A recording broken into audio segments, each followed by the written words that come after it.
একটা কিশোর গ্যাং কর্তৃক ছিনতাই করাকালীন সময় হাফেজ কামরুল হাসান নামে একজন ব্যক্তিকে খুন করা হয়েছে।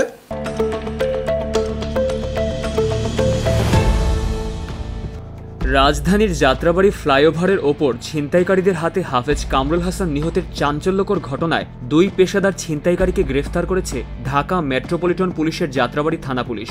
গ্রেফতারকৃতরা হল শাকিল ও আশরাফুল ইসলাম। শনিবার 21 ডিসেম্বর সকাল 6:30টায় যাত্রাবাড়ির করাতিটলা এলাকায় অভিযান পরিচালনা করে তাদেরকে গ্রেফতার করা হয়।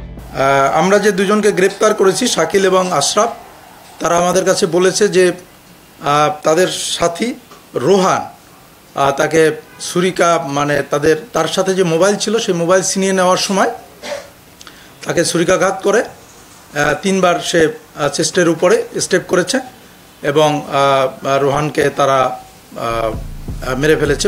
যাত্রাবাড়ি থানা সূত্রে জানা যায়, গত 18 ডিসেম্বর হাফেজ কামরুল হাসান তার বন্ধুদের সাথে সাজেক যাওয়ার জন্য রায়েরবাগ বাসস্ট্যান্ড হতে সায়দাবাদ বাসস্ট্যান্ডের উদ্দেশ্যে রওনা করেন।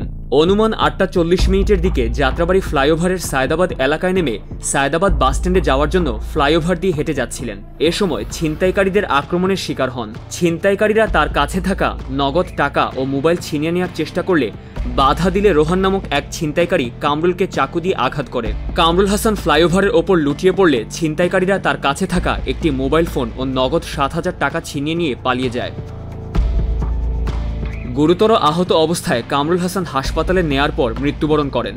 এ ঘটনায় তার বাবা 20 ডিসেম্বর হত্যা মামলা দায়ের করেন। পুলিশ সিসিটিভি ফুটেজ, গোয়েন্দা তথ্য এবং প্রযুক্তির সহায়তায় শাকিল ও আশরাফুলকে গ্রেফতার করে, যারা পেশাদার ছিনতাইকারী চক্রের সদস্য বলে প্রাথমিক জিজ্ঞাসাবাদে স্বীকার করেছে। অন্যান্য আসামিদের গ্রেফতারের অভিযান চলছে। তার কাছে একটা মোবাইল ছিল, মোবাইলে সম্ভবত তিনি কথা বলছিলেন, তো যার জন্য তারা সেই মোবাইলটা ছিনিয়ে নেওয়ার চেষ্টা করে। মোবাইল যখন সে ছিনিয়ে নিতে যাচ্ছিল তখন সে স্বাভাবিকভাবেই সে তার মোবাইল দিতে চাচ্ছিল না, তখন রোহান তার কোমর থেকে একটা চাকু বের করে তাকে উপর্যুপরি ছুরিকাঘাত করে এবং ওই ব্যক্তি ওখানে আহত হয়ে পড়ে থাকে। তখন এক ব্যক্তি তাকে নিয়ে প্রথমে ইসলামিয়া হাসপাতাল এবং পরবর্তীতে রায়েরবাগে হাসপাতালে রায়েরবাগ মেডিকেল কলেজে ওখানে নিয়ে যায়, না মুগদা মেডিকেল কলেজে নিয়ে যায়। মুগদা মেডিকেল কলেজে ওখানে তিনি ইন্তেকাল করেন। পরবর্তীতে আমরা এই দুজনকে আসলে গ্রেপ্তার করতে সক্ষম হয়েছে এবং তারা আমাদের কাছে ঘটনাটা স্বীকার করেছে যে তারা এই ঘটনা ঘটিয়েছে।